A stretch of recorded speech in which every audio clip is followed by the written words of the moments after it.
In 1861, 3 bulls, says I. In 1861, 3 bulls, says I. In 1861, we licked the Yankees at Bull Run. And we'll all drink stone blind. Johnny, come fill a bowl.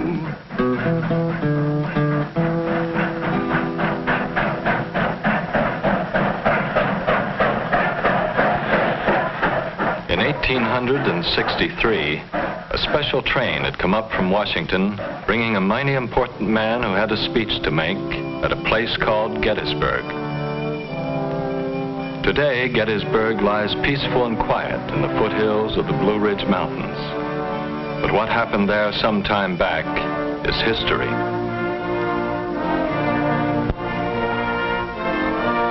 Not far from Gettysburg, there's a great valley lying astride, calling it the Cumberland, and another south, the Shenandoah.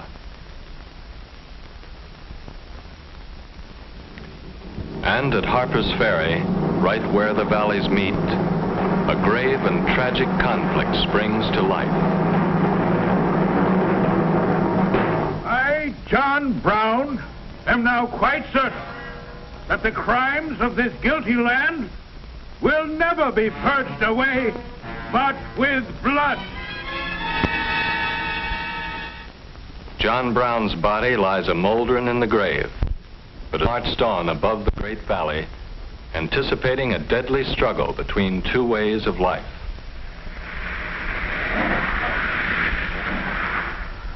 For the valley flowed north into an area both agriculturally rich and industrially productive. A land where factories were becoming part of the landscape.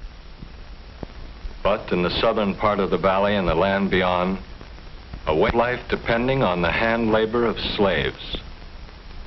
A different way of life that seemed to call for a different kind of government. This union was established on the right of state to do as it pleased on the question of slavery and every other question. A house divided against itself cannot stand. April 12th, 1861. Confederate guns fire on Fort Sumter. The war had come. South Carolina had seceded from the Union in December of 1860, and 6 other slave states had soon followed. But the state of Virginia hesitated, even after Sumter, and whether it would secede or not was of grave concern to a Virginian named Robert E. Lee. If Virginia stands by the old Union, so will I. But if she secedes, then I will follow my native state with my life.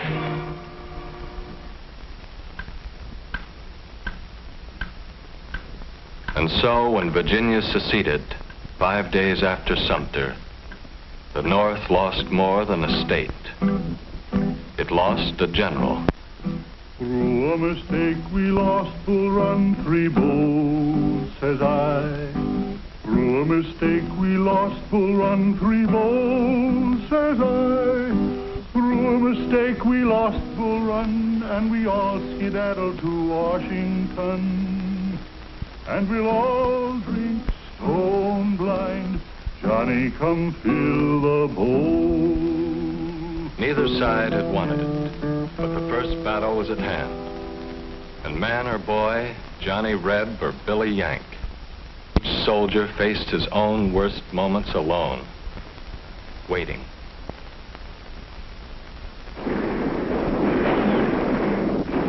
The raw northern troops hadn't meant to run that day, but run they did. It wasn't going to be a short war.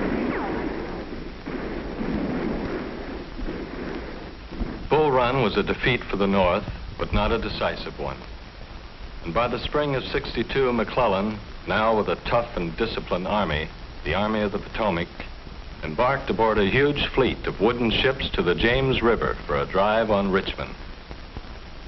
Hard fighting brought the Union Army to within 4 miles of Richmond, the heart and symbol of the Confederacy. But with victory almost within his grasp, McClellan learned that his own capital was threatened by Confederate cavalry. They were stopped by Union forces, but McClellan, despite his superior numbers, was defeated by Lee in a series of battles known as 7 days. Richmond was still threatened, but for that matter, so was Washington. Thus, the war in the East was indecisive. But things were going differently in the West. Here, where broad rivers cut into the Confederacy, an unknown Union general had surrounded. Commander asked this unknown for terms. The reply was, "No terms except unconditional surrender." an unconditional surrender grant it was from that day on. But Ulysses S. Grant was not always to have things on his own terms. One Sunday morning in early April at his headquarters,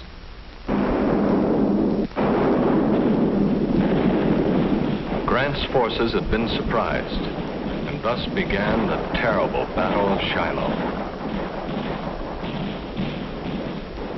40,000 Confederates pressed the Union troops to the very edge of the river, towards what looked like inevitable disaster.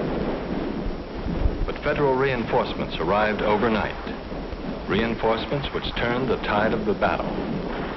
And when it was over, the Union Army held the ground, but at a cost more terrible than could be imagined. General Grant looked over the field. I looked at a field over which the Confederates had made charges the day before, so covered with death. Now, after more than a year of hostilities, the grand strategy of the North began to emerge. Total blockade on the sea and the splitting of the Confederacy by way of the western rivers. Thus, the West was to prove crucial in this war between North and South. But Lee in the East was a general to be reckoned with. He had crossed the Potomac just above Washington, and early in September of '62, his army met McClellan's at a place called Antietam Creek. And in 2 days, the cornfields of Maryland became one of the bloodiest battlefields of the entire war. It was not news of a decisive victory which reached the White House, but it was enough of a victory and what Abraham Lincoln had been waiting for. All persons held as slaves within any state, the people of which shall then be in rebellion against the United States, shall be then, thenceforward, and forever free. Now the fate of the Union and the fate of slavery were one and the same. The spring of '63 found the war moving into its third tragic year, with Federal troops deep in Confederate territory in the West. But once again, Lee's lieutenants were on the march in the Cumberland Valley. And in June of '63, the tides of war converged on a little town, which until then had been as peaceful as the seminary which stood nearby. A town called Gettysburg. Now, two determined armies faced each other. 75,000 men under Lee, 90,000 or more under Meade. The hardened veterans entrenched on Little Round Top waited. The Union sharpshooters in Devil's Den waited. The fertile fields of Pennsylvania waited.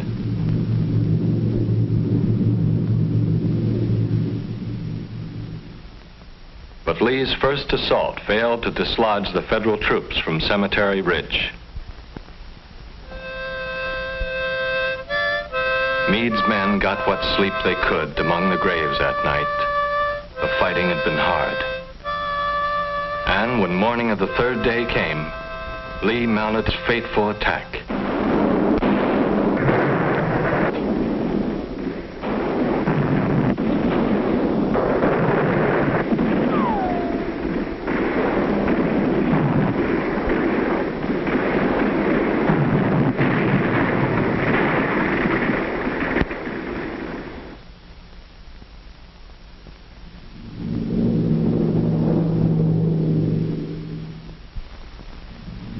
General General Pickett had sent his men charging across an open space nearly a mile in length.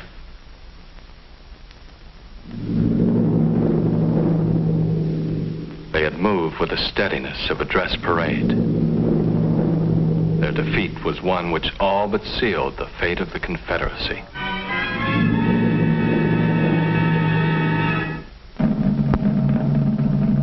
Now, in the midst of a tragic war not yet won, a lot of folks gather at Gettysburg for a dedication. And among them is the president. He looks older now, seldom smiles. War's been so long, so many dead on both sides. After a while, after the main speaker, he has a few words to say.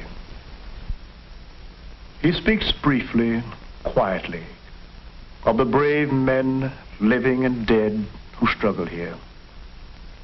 Says we must resolve that they shall not have died in vain, that our nation shall have a new birth of freedom, and that government of the people, by the people, for the people, shall not perish from the earth.